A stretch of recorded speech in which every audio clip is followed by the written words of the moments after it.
राधे राधे प्रणाम। मैं पूनम अपने YouTube चैनल पूनम सरिता संगीत में आप सबका तहे दिल से स्वागत करती हूँ और आप सबके लिए ईश्वर से मंगल कामना करती हूँ। आज हम लोग पैसे के ऊपर बहुत सुंदर गीत लेके आए हैं।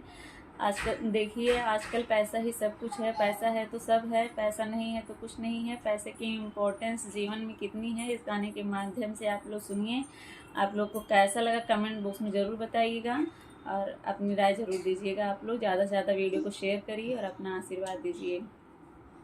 घूमे के दुनिया देख ली बहुत बाझमेल हो, घूमे के दुनिया देख ली बहुत बाझमेल हो। पैसे पे भी के लोगवा पैसे के बखेल हो, पैसे पे भी के लोगवा पैसे के बखेल हो।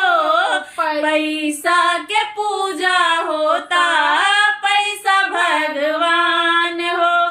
पैसा के पूजा होता, पैसा भगवान हो। पैसा के खातिर गिरल कितना इंसान हो, पैसा के खातिर गिरल कितना इंसान हो।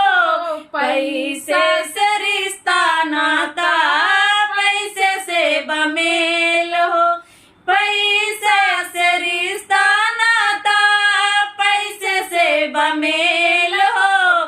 पैसे पे भी के लोगवा पैसे के बखेल हो।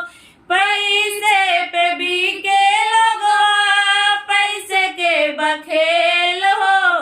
पैसा पे न्याय बिकाता, पैसे पे कानून हो। पैसा पे न्याय बिकाता, पैसा पे कानून हो। पैसा के चलते रोज होता कितना खून हो। पैसा के चलते रोज होता कितना खून हो।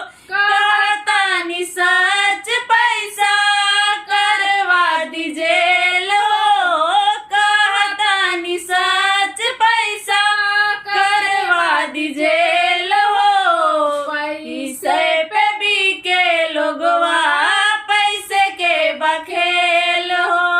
पैसे पे भी के लोगवा पैसे के बखेल हो। घूमे के दुनिया देख ली बहुत बाझमेल हो। घूमे के दुनिया देख ली बहुत बाझमेल हो। पैसे पे भी के लोगवा पैसे के बखेल हो।